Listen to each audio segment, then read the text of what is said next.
सबसे पहला नियम एकादशी व्रत का सबसे पहला नियम है कि आप जिस दिन व्रत करो उसके एक दिन पहले भक्ति का संचार इस हृदय में कर लो। भक्ति का संचार इस हृदय में कर लीजिए। जिस दिन आप व्रत करो, जैसे एकादशी का व्रत कर रहे हो तो दशमी के दिन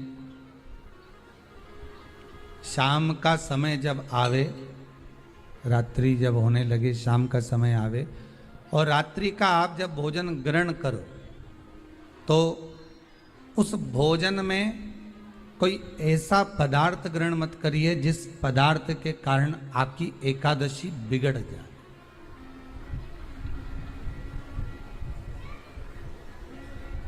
कोई बेकार भोजन में ग्रहण नहीं करना, श्रेष्ठ भोजन ग्रहण करिए दशमी के दिन। और एकादशी का दूसरा नियम बहुत ध्यान से सुनिएगा। जिस दिन आपकी एकादशी का व्रत हो उस दिन प्रयास करिएगा कि अपने हाथ से किसी भी वृक्ष की कोई पत्ती टूटे ना। अपने हाथ से किसी भी वृक्ष की, पौधे की, किसी भी वृक्ष की पत्ती अपने हाथ से ना टूटे।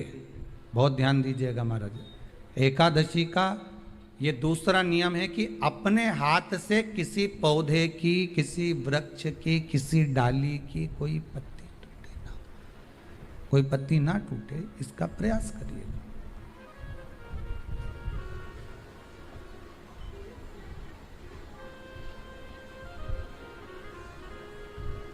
कितना सुंदर व्याख्यान कहा है, कितना सुंदर वर्णन है महाराज कि मात्र एकादशी का व्रत कर लेने पर, मात्र एकादशी का व्रत कर लेने पर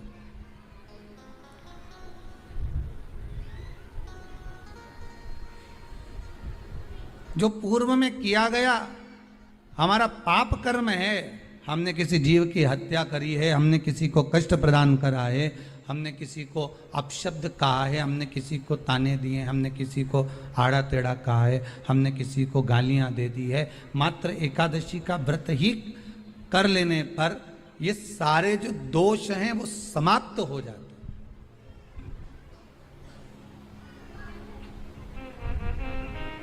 सारे दोष हमारे समाप्ति पर आ जाते हैं।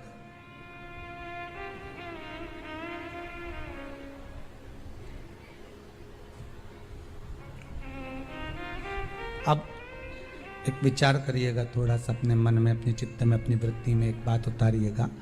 एक अपने मन में एक बात को उतार कर रखिएगा कि आप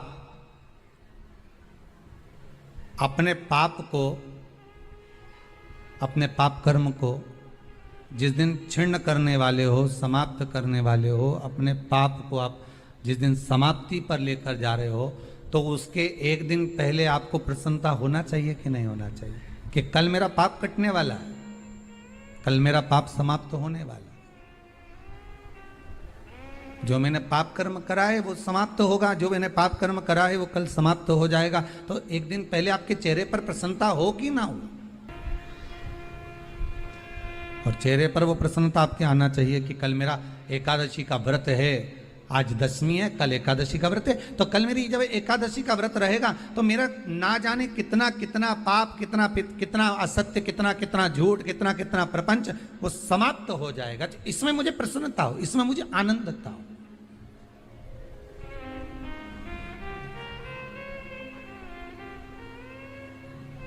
तो क्या कहा गया कि प्रयास करिएगा कि एकादशी के दिन कोई वृक्ष की, कोई डाली की, कोई कोपल की कोई पत्ती ना तोड़ी जाए। क्यों?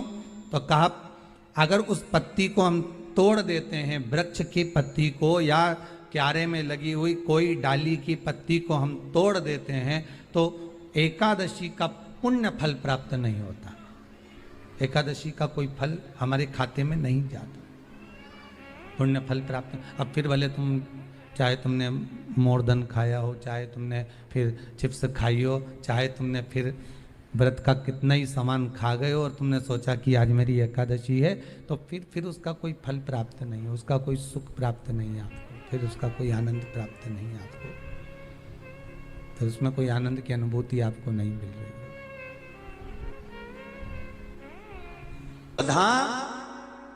गर्भस्थ नारी के गर्भ में बच्चा जब तक रहता है और बच्चे को जन्म देने के बाद नारी उस बच्चे दानी से अगर प्रॉब्लम में रहती है, कष्ट में रहती है, गांठ पड़ जाती है या तकलीफ में आ जाती है, तो स्वधा का नाम लेकर भी शिव जी पे जल चढ़ाकर उसका मात्र आचमन ही कर लेती है, तो नारी को ऑपरेशन की जरूरत नहीं पड़ती, गर्भाशय ठीक हो जाता है, गर्भाशय ठीक हो जाता है। स्वधा नाम कोई साधारण सा नाम नहीं है, स्त्रियों के लिए, पुरुषों के लिए।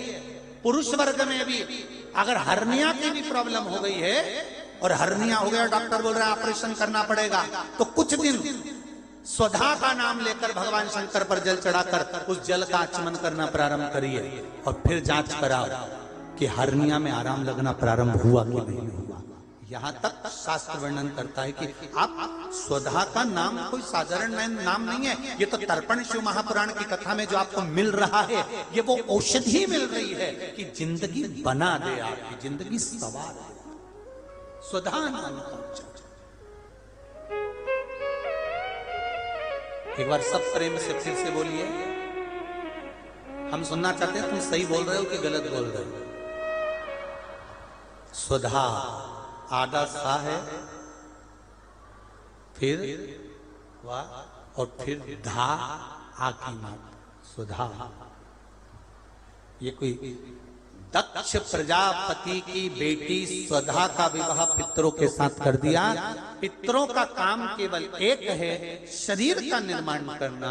भगवान आत्मा देता है, शरीर का निर्माण पितृ करते हैं, स्वधा उसको संभालती है, संभालने। और एक बात और याद रखिए जरा, बहुत स्मरण रहे, जिस नारी का बच्चा जन्म लेता है, 2-3 महीना रहता है और मर जाता है, चाहे गर्भ में धड़कन नहीं आती, श्वास नहीं आती, या उसका शरीर डॉक्टर कह देते हैं कि ये हो सकता है माइंड पर असर हो, विकलांग हो या ऐसा हो, उस समय पर भी स्वधा माता का स्मरण करना चाहिए। दक्ष प्रजापति की बेटी स्वधा, पितरों की धर्म पत्नी स्वधा का स्मरण कर कर अगर जल का आचमन किया जाए, शिवजी पे चढ़ा हुआ पानी आचमन किया जाए, तो गर्भ में जो बच्चा होगा उसकी धड़कन वापिस मेरी स्वधा माता लेकर आ सकती है, ये निश्चित है। स्वधा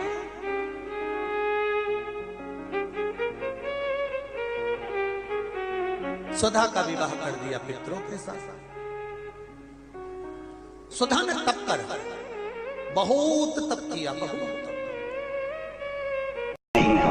हिंदू धर्म की रीति है, जिस पात्र को हम जल चढ़ाने लेकर जाते हैं, उस पात्र में भगवान के चरणों का जल लाते हैं, खाली पात्र नहीं लाते। क्या लाते हैं? भगवान के चरणों का जल।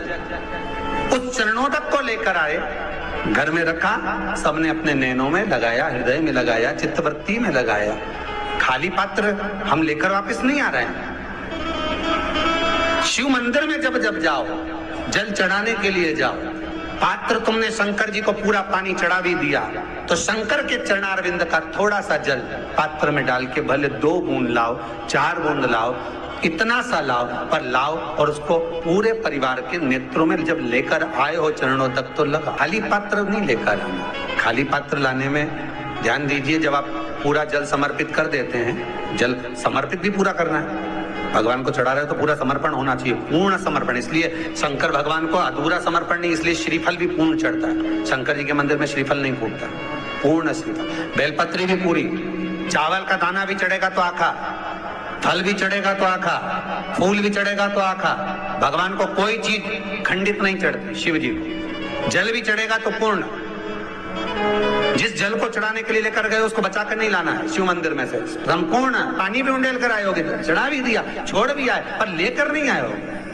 कई लोग गलती कर जाते हैं और फिर बाद में कहते हैं हम तो इतने साल से पूजन कर रहे हैं, भगवान हमारी सुन ही नहीं दिया। तो भगवान के मैं तो तैयार बैठा, पर तू नवा नवा के चली जाए, लेके तो कहीं जाए।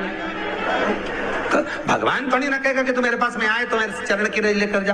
भगवान थोड़ी ना कहेगा कि मेरे पास में आकर तू ये लेकर जा। भगवान तो कहेगा मेरे पास में आया है, मांगना कुछ मत, बस मुझे जो स्नान कराया है मेरा चरणोदक लेकर जा, छीट दे पूरे घर में, संपदा भरना मेरा काम। चरण की रज पहुंच गई, मैं वहां पहुंच जाता हूं तो चरणों तक ले जा। पर लोग ले जाते हैं, पूजन करते, कलश भी उंडेलते, जल भी चढ़ाते, पर आते समय खाली लेकर आ जाते। भगवान को इतना बुरा लगता मेरे दरवाजे से खाली जाए, मुझे कितना बुरा लगेगा। जो आए वो भर कर जाए, भले 2 बूंद लेकर आओ, पर उसमें चरणों तक थोड़ा सा लेकर अवश्य। बेटे को खूब पढ़ाओ, मना नहीं है। बेटे को लायक बनाओ, मना नहीं है। पर बेटे को इतना लायक मत बना देना कि वो अपने मां बाप को ही नालायक समझने लगे। बेटे को लायक बनाना, पढ़ाना, खूब पढ़ाना, पर बेटे को इतना लायक मत बना देना कि जिस मां ने उसको समझाया, जिस पिता ने उसकी एजुकेशन पर खर्च करा, जिस मां ने उसको पढ़ाया, जिस पिता ने अपनी नौकरी कर कर कर रुपया बचा बचा कर अच्छे कॉलेज में भेजा, जिस मां ने उसके कपड़े, उसका पहनावा, उसका रहन सहन, जिस मां ने उसको बना बना कर भोजन खिलाया, जिस पिता ने अपनी पूरी जिंदगी बेटे को एजुकेशन देने में, पढ़ाने में, आगे बढ़ाने में लगा दी, एक दिन बेटा अपने मां बाप को नालायक समझे। इतना लायक मत बनाना। बेटों को लायक बनाओ, बच्चों को लायक बनाओ, पढ़ाओ, खूब पढ़ाओ, और संस्कार देकर पढ़ाना। जो बच्चे संस्कार लेकर नहीं पढ़ते, पढ़ते तो हैं पर उनमें संस्कार नहीं होते, तो एक दिन माता पिता को वो नालायक समझने लगते हैं। हमारे मम्मी पापा में तो अकल नहीं है, हमारे पापा तो हर कुछ के देते हैं, हमारी मम्मी तो हर कुछ बोल देती है, हमारी माँ में तो अकल नहीं है, हमारे पिताजी में तो अकल नहीं है। जब तुम्हारे बच्चे तुम्हारे मुंह पर कह दें कि तुम में अकल नहीं, तुम चुप बैठी रहो, तुम में अकल नहीं, तुम चुप रहो, जब तुम्हारे घर के बच्चे बोलने लगे ये शब्द, समझ लेना कि तुमने बेटों को लायक तो बनाया पर संस्कार देकर लायक नहीं बनाया, इसलिए वो तुम्हें नालायक समझ रहे हैं।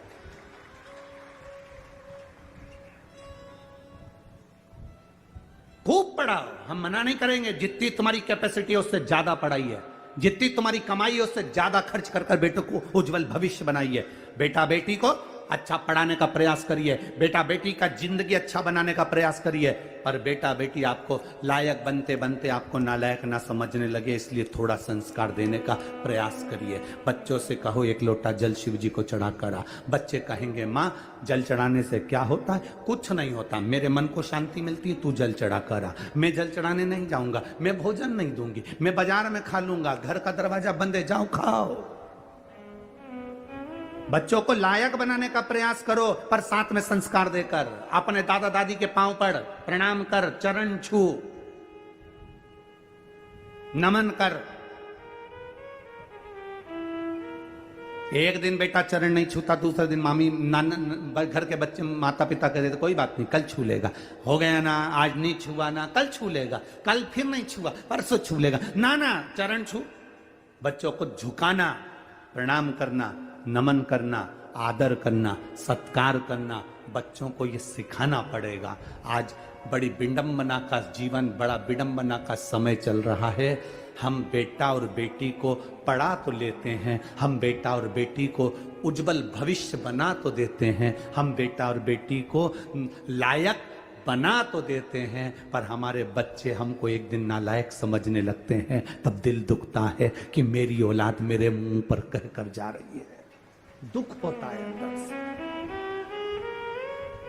पढ़ाओ, कलेक्टर बनाओ, एसपी बनाओ, टीआई बनाओ, तुम्हारी मर्जी, पढ़े मंत्री बनाओ, संतरी बनाओ, कलंतरी बनाओ, तुम्हारी मर्जी, पढ़े तुम जो बनाओ, पर उनकी वाणी पर तुम्हारा आदर होना चाहिए। ऊंचे सिंहासन पर बैठकर आदर के शब्द समाप्त नहीं होना चाहिए। उनकी वाणी में तुम्हारा सम्मान होना चाहिए, उनकी वाणी में तुम्हारा आदर होना चाहिए, तुम्हारा सत्कार होना चाहिए।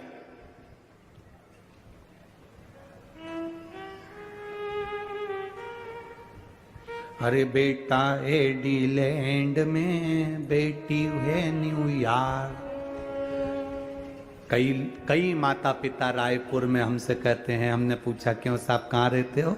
बस गुरुजी आपकी जो कथा हो रही ना उसके पास में हमारी बिल्डिंग है, हम वहीं सी सेक्टर में रहते हैं। अच्छा सी सेक्टर में कौन सी? तो का बस 8वें मंजिल पर, चौथे मंजिल पर हमारा फ्लैट है। हमने कहा कौन कौन घर में? मेरा बेटा तो वहाँ है और मेरी बेटी वहाँ है। बेटा है डीलैंड में, बेटी है न्यूयॉर्क, और ब्राइट बच्चों के लिए हुआ बुढ़ापा डार। तो काका क्या करोगे, ये रुपया कहाँ धरोगे?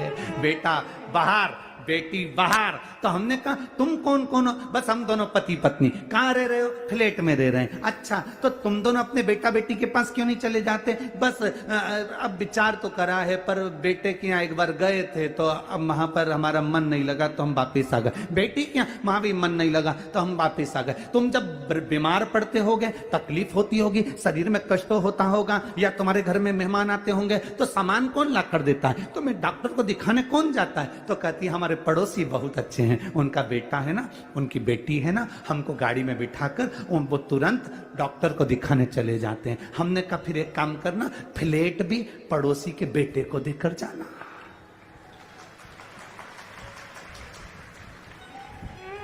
मरने के समय पर बूढ़े माँ बाप को डॉक्टर को दिखाने पड़ोसी के बच्चे जा रहे हैं।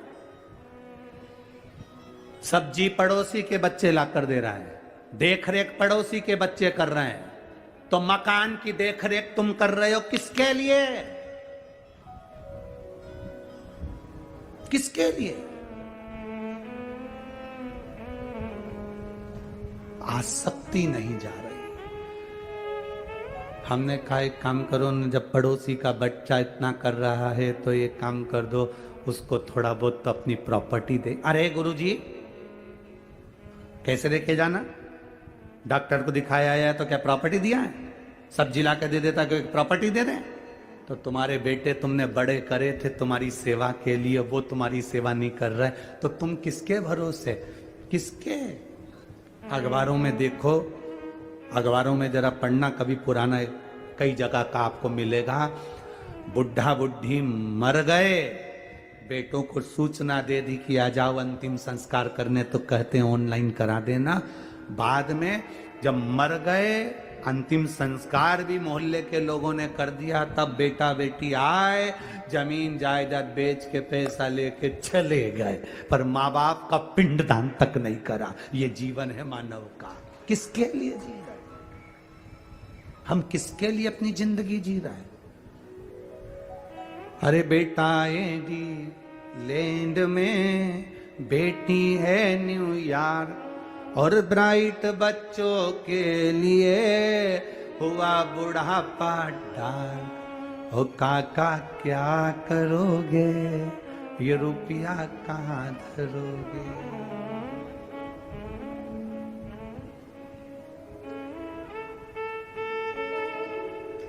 केवल ऑनलाइन बच्चों से प्रेम हो गया। ऑनलाइन प्रेम, बच्चे वहां बैठे हैं, 2 साल में 4 साल में एक बार आते हैं और माता पिता खुश होकर कहते हैं मेरे बच्चे को समय नहीं मिलता, इतना व्यस्त इतना व्यस्त इतना व्यस्त, मेरे बच्चों को समय नहीं मिलता, मेरे बच्चों को तो समय नहीं मिलता। मेरा बेटा तो वहां है, मेरी बेटी तो वहां, मेरा बेटा तो वहां, मेरी बेटी। एक चरित्र आता है, एक माँ कुएं से पानी भर रही थी, उसके साथ में 4 माताएं खड़ी थी। एक माँ बोली, बेटा जा रहा था, हाथ हिलाकर बोला माँ हाय। स्कूल जाते जाते मेरी माँ ने कहा मेरा बेटा सीबीएसई कोर्स से पढ़ाई कर रहा है। दूसरा बेटा जा रहा था, माँ को हाथ हिलाकर बोला माँ जा रहा हूं, जा। मेरा बेटा अंग्रेजी स्कूल में पढ़ रहा है।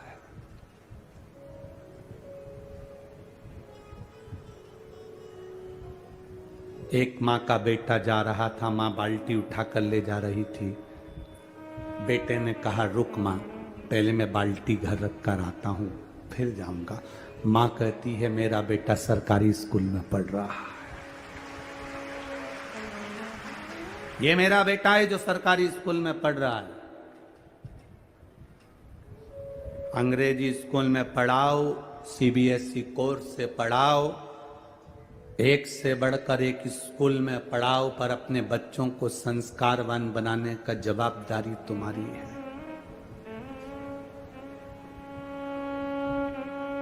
क्या करोगे बाद में? क्या करोगे?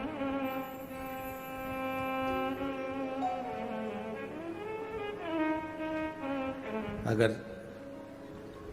स्नेहवश कोई जवाबदारी आपके जीवन में अपने बच्चों पर नहीं छोड़ी है, तो वो बच्चे आपको भी नहीं कुछ प्रभाव दे पाएंगे। दीजिए।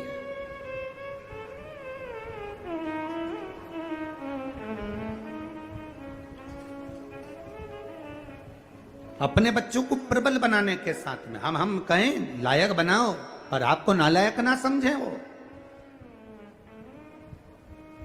खूब पढ़ाओ, बच्चों को एक काम जरूर सिखाओ, जाओ शिव के मंदिर जाओ, जाओ थोड़ा बहुत झुकोगे, प्रणाम करोगे, नमन करोगे, मंदिर तक जाओगे, अपने संस्कारों को, अपने धर्म को भूल नहीं पाओगे।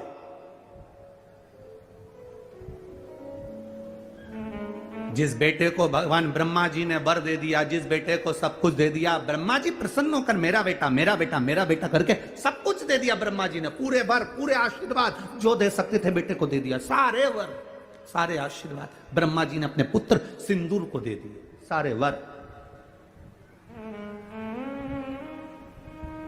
मेरी जीजियों, ब्रह्मा जी जैसी गलती मत करना।